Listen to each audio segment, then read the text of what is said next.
যাত্রায় যাও, ও বাবা স্কুলের মধ্যে যখন যাইবাই তুমি অন্য ধর্মের মানুষ পাইবা, পাওয়ার পরে তাদের সঙ্গে কখনো তুমি দুর্ব্যবহার করিও না। আপনার এলাকার সনাতন ধর্মের মানুষ, হিন্দু মানুষ আসেননি না? আসন। এতে আমরা লাগতাম নি খালি? জি না, এটা আমার নবীজিরও আসন অভ্যাস। আমার নবীজি বিশ্ব নবী, ইসলাম ধর্মের মহাপুরুষ, যিনি মোহাম্মদের সঙ্গে বহু ধরনের দুর্ব্যবহার করছেন আরববাসীর কিছু সংখ্যক মানুষরা, কিন্তু আল্লাহর রসুলে কোনোদিন তাদের দিকে কোনো সময় কঠোর কথা কইছেন না। এত ধৈর্যশীল ছিল আল্লাহর রসুল। রসুল্লাহর মধ্যে এত ভাব ব্যবহার সুন্দর আসলো, মানবতা আসলো আল্লাহর রসুলের কাছে। এর জন্য সেই নবীর উম্মত আমরার নবীর পিছনে সমালোচনাও ছিল। নবীরে পাথর দিয়ে পর্যন্ত ইটাইছন, গরম বালির মধ্যে পড়িয়া ঠাফালাইয়া টানিছন, কিন্তু আমার নবী কখনো তাদের কঠোর কথা কইছেন না। রসুল্লাহ জিন্দেগির মধ্যে সবর করছেন, ধৈর্য ধারণ করছেন। এর জন্য রসুল্লাহ ফরমান আস-সাবরু নিসফুল ঈমান, সবর হইল ইমানের অর্ধেক অঙ্গ। ইমানের অর্ধেক অংশ হইল যে সবর, ধৈর্য ধারণ করা। যার জন্য প্রতিবেশী হিন্দু মানুষ যদি তখন আল্লাহর রসুল সাল্লাল্লাহু আলাইহি ওয়াসাল্লামের নির্দেশ, কোনো প্রতিবেশী অন্য ধর্মের মানুষ, সে অসুস্থ, বেমার, অসহায় ব্যক্তি, তারে তুমি দেখা যাইতে পারো, তার সঙ্গে তোমার চলা ভালো হইতো, তোমার ব্যবহার ভালো হইতো। এর জন্য আমরা যদি এইভাবে যদি সুন্দর ব্যবহার হইয়া থাকে, তাহলে জানিয়া রাখবা অন্য ধর্মের মানুষও কইবারে ইসলাম ধর্মটা ভালো ধর্ম, সত্য ধর্ম। ইসলাম ধর্মের তাদের মহাপুরুষ মোহাম্মদ যেই আসলা, এর আচরণ ব্যবহার বড় সুন্দর আসলো, তাই নবীরও প্রশংসা হইব, আমাদের ধর্মেরও প্রশংসা হইব। হইব না? হইব। এর জন্য আমরার ব্যবহারটা হলো, আমরার ব্যবহারটা সুন্দর হইতো। স্কুলে গেলে অন্য ধর্মের মাস্টার পাইছেন, ব্যবহার কিন্তু সমান। এই নামার গুরু, শিক্ষক, যে কোনো ধর্ম হোক, সনাতন ধর্মের, খ্রিস্টান ধর্মের, কোনো অসুবিধা নাই। এই না আপনার শিক্ষক। এর জন্য সন্তান কিছু বড় হওয়ার সঙ্গে সঙ্গে সন্তান হলরে আরও নসিহত করেন, বুঝায়, বলে বাবা তুমি কিছু বড় হইছো, এখন রুজি রোজগার করতে হয়, কিন্তু বাবা কোনোদিন হারাম ব্যবসা যাইও না। বাবারে হারাম কোনো জিনিসের দিকে তুমি অগ্রসর হইও না। হারাম কোনো রুজি করিয়া আমরারে আনিয়া কোনোদিন তুমি খাওয়াইও না। মা বাবা হইতাই না, হইতাইটা দায়িত্ব আদায় করতে। বলে বাবা এখন এতদিন আমরা খাওয়াইছি, ঠিক আছে, এখন তুমি কিছু রুজি রোজগার আরম্ভ করটা, ঠিক আছে, বাবা হারাম খাওয়াইও না রে বা। ইলা যদি মা বাবাই কয় আওলাদে আর যাইবনি হারাম খাজর দেখি, যাইতো না। হই করে আমার মা বাবার কাছে আদা করছি, আমার মা বাবা কইসন হারাম খাওয়াইতাম না, আমি তো হারাম খাজো না বা, হারাম ব্যবসা যাইতাম না। এর জন্য এটা নসিহত প্রথমে কর্তা সন্তানাদিরে, বলে বাবা জীবনে রুজি রোজগার করো, খামাও, রুজি রোজগার করো, কম বলে হালাল সম্পদটাও। ও বাবা কোনোদিন যাতে আমরা কোনোদিন হারাম যাতে খাই না, তুমি আনিয়া হারাম খাবাইও না। এর জন্য বাবারে জমিন লেবাস পরিধান করতে সময় হারামি তরিকায় ব্যবহার করিও না।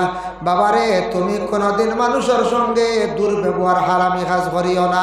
এইভাবে প্রত্যেক মা বাবায় সন্তানাদি অগলরে জীবনে নসিহত করো।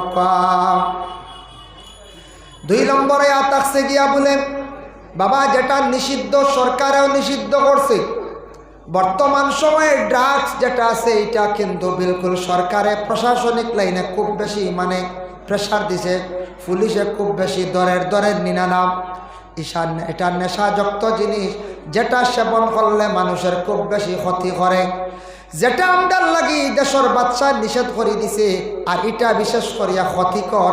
ইসলামের অধিকার হইল যেটা মানুষের জন্য ক্ষতিকর, এটা তুমি বর্জন করে লাইতে ছাড়াই দিতে হয়। ড্রাগস খাইলে কোনো ফায়দা আছে? জি না, আমি তো দেখার কোনো ফায়দা হইতো না, এটা ক্ষতিকর। বিভিন্ন রকমের ড্রাগস আছে, সেবন করার ব্যবহার করার সিস্টেম আছে। একগুলা আপনার ইনজেকশনের মাধ্যমে, একগুলা খাওয়ার মাধ্যমে। এই ধরনের জিনিস যেটা বর্তমান সময়ে বাইর হইছে, বাবা ও যুব সমাজ খেয়াল করবা। আপনার লাইফ আছে, আপনার জীবনের মূল্য আছে।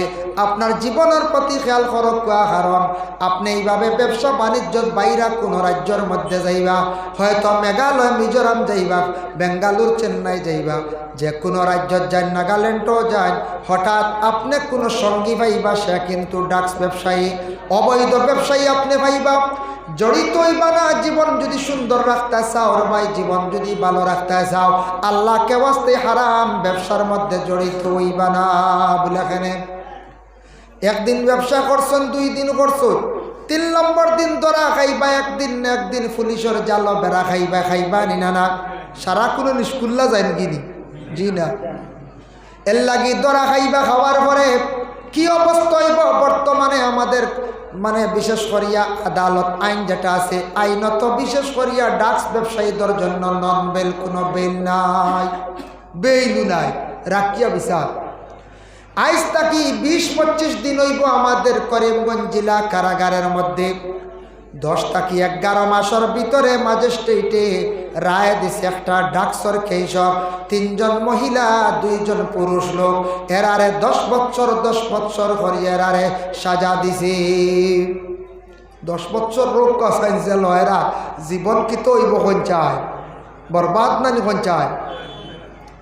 দয়া করিয়া বাইরে এর লাগি যুবক, আপনার জীবন কত সুন্দর, যুবকের কত মূল্য আছে, দাম আছে। বর্তমান সময় আল্লাহকে ওয়াস্তে এই ধরনের ব্যবসাটা করার যাইতাম না আমরা, এটা কিন্তু আমরার লাগি বিশেষ করিয়া অবৈধ, হারাম। এটা আমরার লাগে কি? হারাম। এটার বর্জন করুক। যদি বুঝেন একজন ড্রাগস ব্যবসায়ী, ড্রাগস সেবনকারী, এই ব্যক্তির সঙ্গে চলাফেরাটাও কিছু বন্ধ করে লাইন বুনেখানে, ও কারণে বন্ধ কর্তা। কোনো সময় ড্রাগসের আসামি যদি দরিয়া থাকে, তখন সেই আসামিটারে ধরার পরে তার মোবাইল নিয়ে কল রেকর্ডিং টানে। যারা এই ব্যক্তির কাছে কলম আতিছন, মাত্র মধ্যে যদি সন্দেহ থাকে, সারারে কিন্তু পুলিশে আবার কি করে অ্যারেস্ট করিলাই। এর জন্য এটা মানুষদের জন্য ক্ষতিকারক। এটা ব্যবসাও করা আমদার লাগি অবৈধ।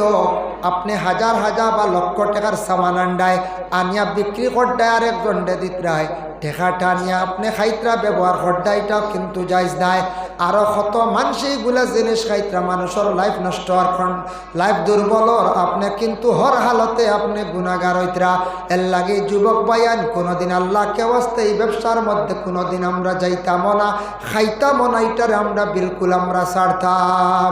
যারা গেছিন আল্লাহ নেপনার, যদি লাগেও তাহন মাইকর আওয়াজ যেন যার ছাড়ার চেষ্টা করক্কা, জীবনের মূল্য দেখা, জীবনের দাম রাখক্কা, জীবনরে গুরুত্ব দেখা। আপনার জীবন বরবাদ, অবহেলা জড়িত জীবন হয়েছে।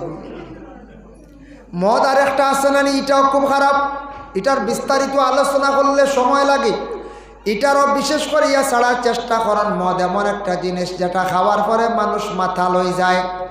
মদ খানেওয়ালার 3টা আলামত পাইবা, এর মধ্যে একটা আলামতে থাকছে গে তাদের চক্ষু লাল বর্ণ হয়ে যায়। ওই না চোখ লাল হয় না, দেখুন জানি খাইয়ালি চৌকিগুণ বদলি যায় একবারে খালা।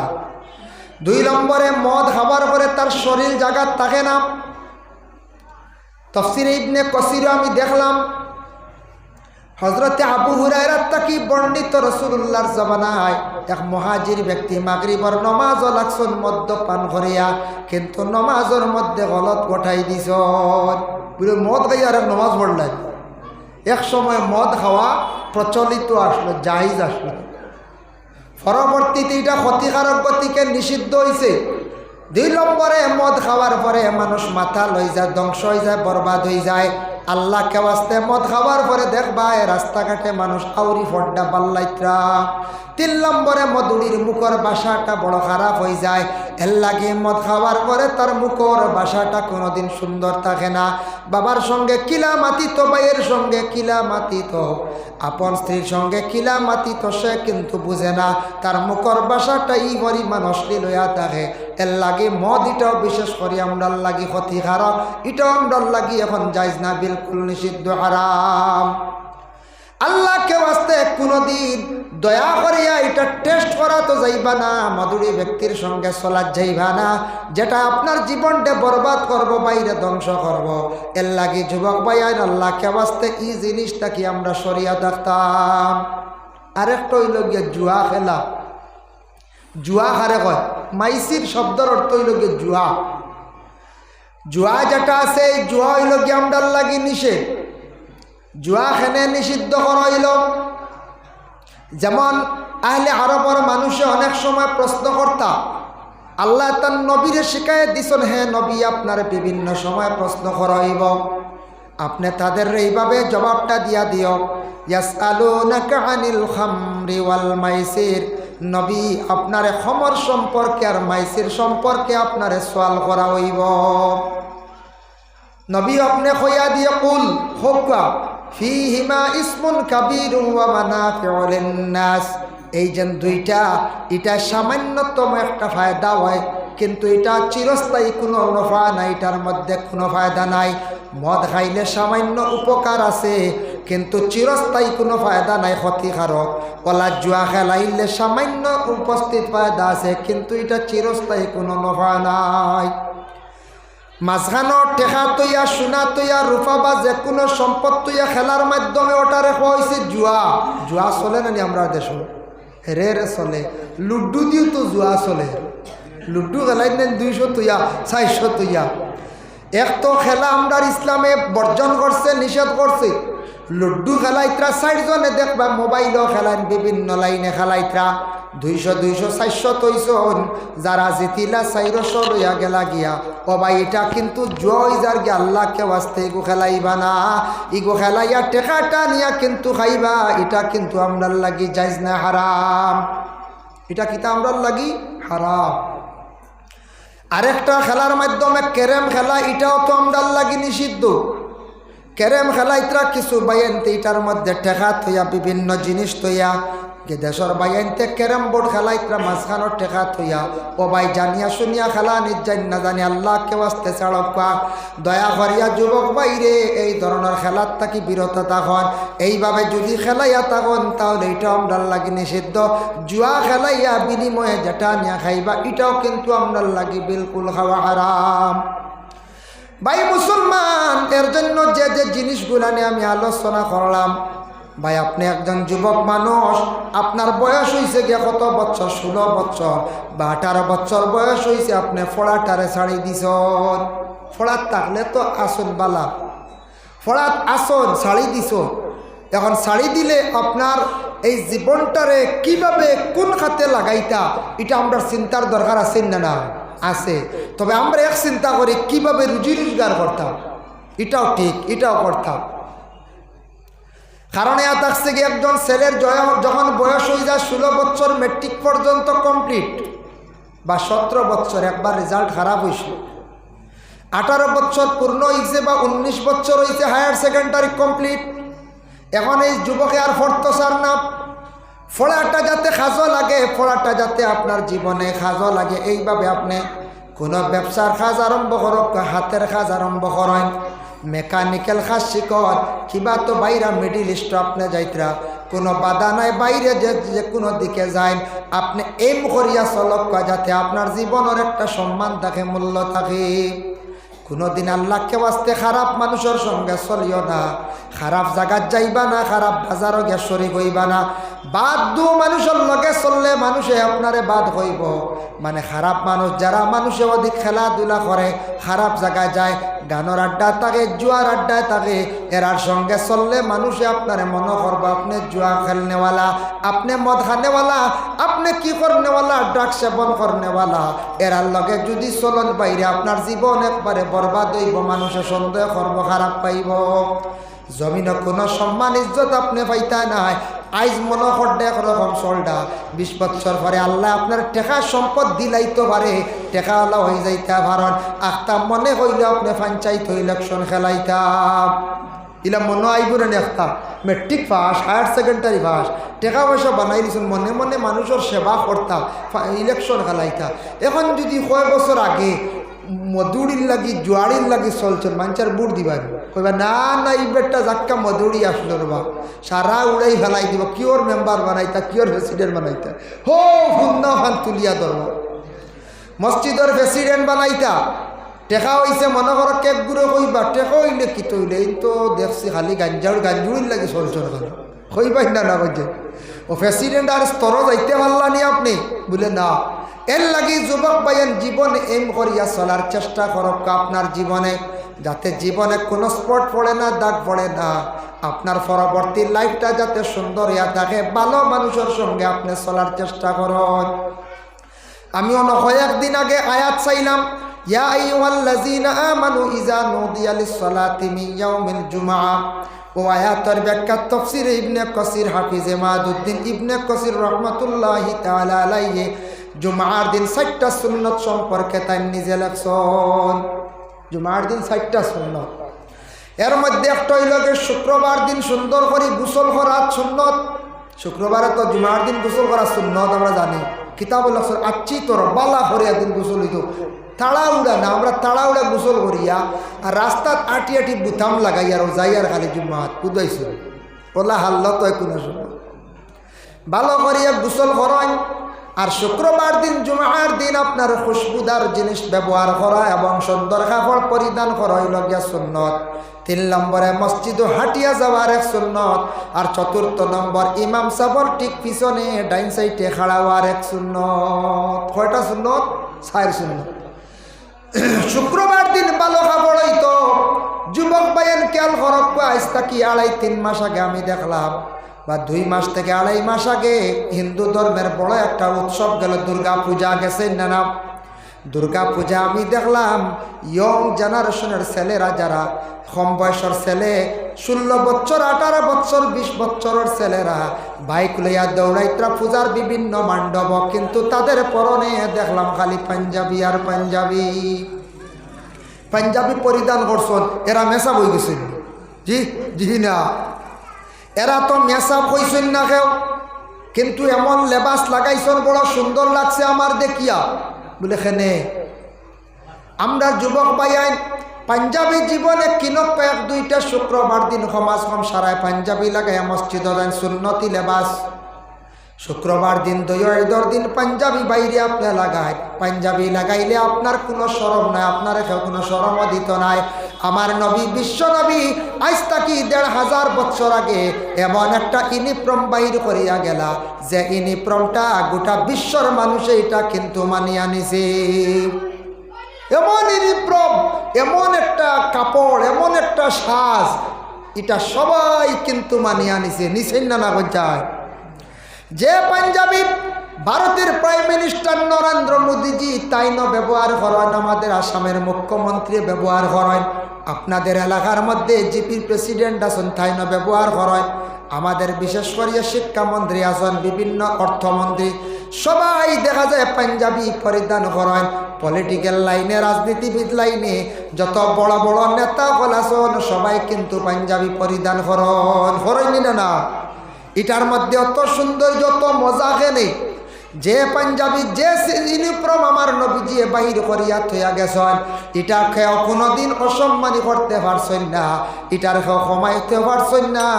এমন একটা ইউনিফর্ম বাহির করিয়া দিলা, সবাই পরিধান করতে পারেন, কিন্তু এটার সম্মান কমে না, সম্মান বহাল আছে। বরঞ্চ এটা লাগানির পরে মানুষের সম্মান আল্লাহ বাড়াইয়া দিলায়। সুবহানাল্লাহ। পাঞ্জাবি পরিধান করলে সম্মান কমে না, বাড়ে। পাঞ্জাবির সম্মান কমে না। কিন্তু আগামী দিন আপনার মনে কইছে আফতা বদরপুর গেছেন, এনসি কলেজের দারোয়ানে দেখছি একজনে পুলিশের খাকি ড্রেস বানায়, যেটা লাগাই দিন যে নিয়ে ড্রেস কিনিয়া ভারবা তো পয়সা আছে 5000 লাগাইয়া খালি রৌডি দিয়ে আনছেন। আইনত আপনি দণ্ডনীয়, ইলা পুলিশে ধরছে। যদি খাকি ড্রেস লাগাইন, আপনি পিএসআই এসআই বিভাগের আপনার চাকরি নাই, চাকরিজীবী আপনি নাই, আপনি এমপ্লয়ি না, আপনি যদি এই ড্রেসটা লাগাই দেন আপনি আইনত দণ্ডনীয়। আপনি এই সময় পুলিশে অ্যারেস্ট করব, জেল হাজতের মধ্যে নিয়ে দিব। যদি আপনি এখন অ্যাডভোকেট না LLB করছেন না, আপনি উকিলের কোট টিকেট লাগাইয়া যদি আপনি কোর্টও যান গিয়া হন, একবার উকিল সাজি যাই দেখা বাটো আজি পুরা সাজিয়া যদি গিয়া হয় আমি উকিল, কি তৈব আপনার গতি দৌড়ি উকিলক হইল অ্যারেস্টমেন্ট বলে। আপনি তো LLM করছেন না, ম্যাজিস্ট্রেট না। আপনি যদি LLM করনেওয়ালার যে কোড যেটা আছে ম্যাজিস্ট্রেটে যেটা ইউজ করে, এটা যদি গায়ের মধ্যে লাগাইয়া আপনি যদি জানো আমি ম্যাজিস্ট্রেট হইতে, আপনার এই ইউনিফর্ম লাগাইলে আপনি দোষী সাব্যস্ত হয়ে যাইবা গিয়া। ফৌজি ডিপার্টমেন্টে যারা আসন, যারা ইউনিফর্ম ব্যবহার করে যেটা আছে এটা যদি আপনি লাগান তাহলে আপনার কি হইব? আপনি দোষী সাব্যস্ত হইব, আপনি আইনত দণ্ডনীয়। যে যে স্তরে যে যে একটা ইউনিফর্ম আছে এটা লাগানি হয়, কিন্তু বিশ্বনবী এমন একটা ইউনিফর্ম বাইর করিয়া থইয়া গেলা যেটা পাঞ্জাবি সুন্নতি লেবাস, ওটা বাইরে জীবনে ব্যবহার করার চেষ্টা করো। এটা লাগাইলে বড় সুন্দর লাগে, সুন্নতর উপর আমরা আমল হইল। এটা লাগাইলে সম্মান হবে না, দিনে দিনে সম্মান বাড়ে।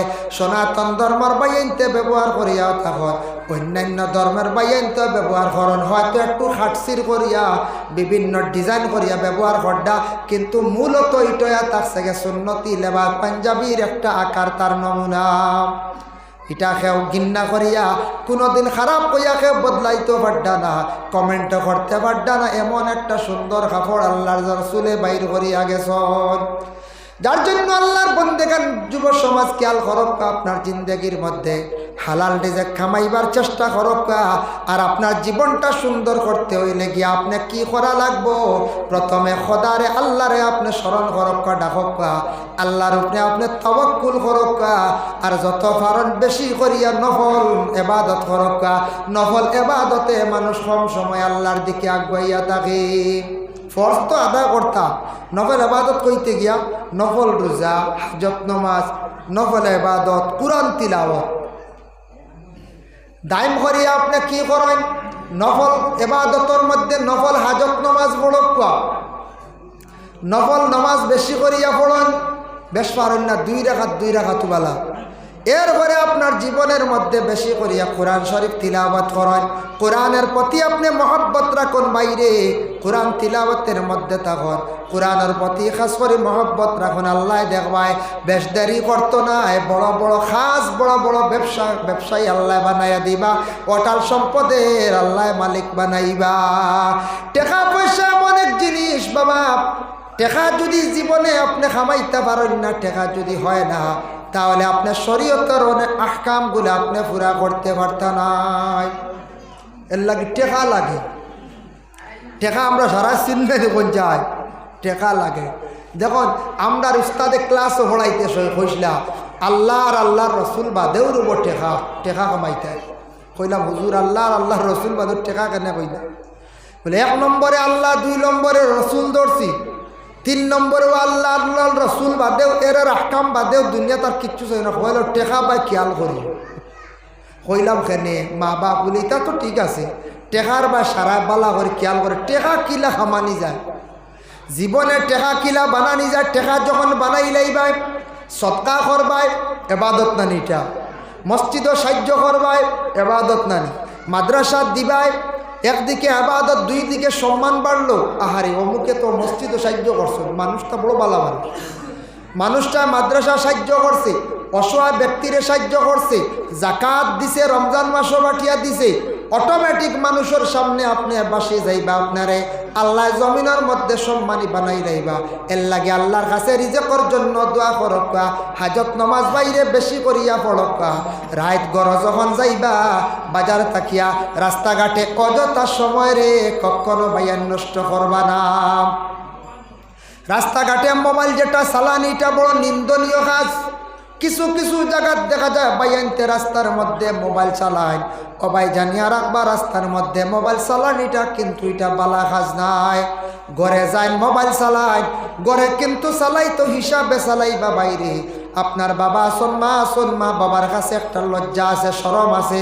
আপনি যদি মা বাবার কাছে যদি মোবাইল চালায়, এটা মানে মা বাবার কাছ থেকে চক্কুর পর্দা উঠে যাইব। ঘরে অধিক বাজনা দিয়ে গান বাজাইবা না। যে ঘর গান বাজনা থাকে এই ঘরের মধ্যে আল্লাহর রহমতের ফেরেশতা হল যাইনা। লাগে মোবাইল লিমিটেড বাজাও। রাস্তাত মোবাইল বাজাই থাকে, আমরা দেখা যায় রাস্তাত কজন জমিয়া গালি বাজাইতে দিয়েছে, রাস্তাত মোবাইল বাজাই থাকে, গড় যায়। মোবাইল দিয়ে লাইনে বাজাইন ভাই, জীবনে ফায়দামন্দ হইবা। মোবাইলে অনেক জিনিস শিকার আছে, অনেক জিনিস বাবা জানার আছে। আপনি লাইনে মোবাইলটারে চালাকা, মোবাইলটার একটা লিমিটেড ইউজ করকা, মোবাইলটা একটা সময় বন্ধ করিয়া সুন্দর করিয়া যুবক বা এশার নামাজ খান আদায় করিয়া আপনি খাওয়া দাওয়া করি লাইছুন। এরপরে কি করকা, আল্লাহর কালাম কোরআন শরীফ বাইর করিয়া সূরা ওয়াকিয়ার আপনি তিলাওয়াত করকা। ওয়াকিয়া তিলাওয়াত করুন, সূরা ওয়াকিয়া দাইম করিয়া আপনি তিলাওয়াত করুন। মাগরিবের পরে পড়িলে বেহতর, কিন্তু যদি পারেন নেশার নামাজের পরে পড়কা। এরপরে সূরা মুলকে তিলাওয়াত করকা। দুইটা সূরা তিলাওয়াত করতে সময় লাগবে 10 থেকে 15 মিনিট। 15 মিনিট সময় কাটাইয়া আল্লাহর দরবারে দোয়া করো, না আল্লাহ আমার জমিন রিজেকরে বাড়াইয়া দেও, রিজেকরে কুশাদা করিয়া দেও, রিজেকর আল্লাহ আপনি সন্ধান মিলাইয়া দেও। আপনি এইভাবে দাইম করিয়া খালি পড়িয়া যায়, আমি একটা অনুমান দিলাই আর বেশ দেরি হইতো নাই। কন্টিনিউ যুবক রে 1 বছর পড়িয়া দেখো, আল্লাহ আপনার গায়েব থাকি আল্লাহ রুজি মিলাইয়া দিবা। যদি কোন ওয়াকিয়া একদিন পড়ে বাদর দিন সাইনজানি আমার কাছে ফোন দিন না, জানি হুজুর পড়িলাম কিচ্ছু বুঝবাই না। দাইম করা লাগবে আমল, যে কোনো আমল দাইম করা লাগবে। এর জন্য আল্লাহ কেউ আসতে দুনিয়ার জমিনের মধ্যে হালাল রিজেকগুলো আমরা খাইবার চেষ্টা করতাম। হালাল রিজেক খাইলে আল্লাহর দরবারে ইবাদত বন্দেগি কবুল হইয়া থাকে। হালাল রিজেক কানেওয়ালা বন্দাদের কল যেটা আছে, ব্লাড আছে, মাংস আছে, সব হালাল থাকে। আর হারাম খাইলে মানুষের কল বিটা মরি যায়, মাংস ব্লাড সারা হারামে পরিণত হয়ে যায়। এরা ইবাদত বন্দেগি করতে মজা পাইতা নাই। এর জন্য আমি আয়াতে করিমা তিলাওয়াত করলাম, ইয়া আইয়ুহান নাস কুলু মিম্মা ফিল আরদি হালালান তাইয়্যিবা। আল্লাহ জানান, হে মানব জাতি, হে আমার বান্দারা, তুমি তান খাও। আমি দিছি যে তোমাদের রে জমিন রিজেক, এই রিজেকটারে পাক সুরতে তুমি তান খাও। যেটা আমি হালাল বানাইয়া দিছি রিজেক, ওটারে তুমি তান পাক বানাইয়া খাও।